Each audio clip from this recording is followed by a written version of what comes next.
received a call from an expatriate family that was based in Baku, Azerbaijan. They had a young 5-year-old boy who unfortunately fell from a height of about 3 meters. The child had lost consciousness shortly after the event. The family had access to our International SOS clinic in Baku, so they contacted the clinic and requested support with an emergency ground ambulance. Our medical crew did a risk assessment. They made a decision to transfer the child to a local medical facility.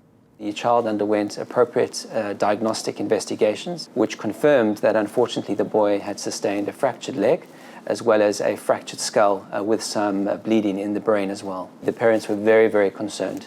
And given the language constraints that they were facing, they were getting more and more anxious about ongoing medical management at this facility. Therefore, their request from us was out-of-country evacuation.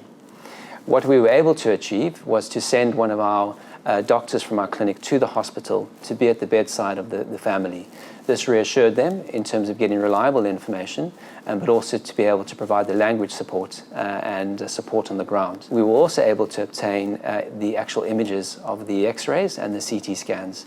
And we discussed these and reviewed these with a specialist here in London. We were able to then reassure the family that we had actually had a remote specialist opinion from a reliable orthopedic surgeon in London, and we were able to advise them that the conservative management plan that had been proposed by the local treating doctor was entirely appropriate. This enabled us to be able to placate the fears of the family, and they were therefore happy to remain locally, together with ongoing bedside reviews on a daily basis until the child was discharged 3 days later.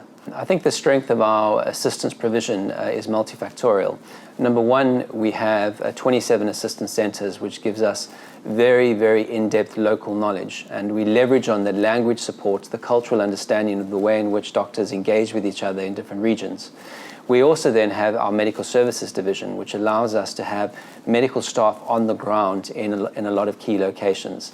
And this ability to be able to support with a bedside review, to obtain information and actually show face value to our members and reassure them at the bedside, I think is an extremely strong factor.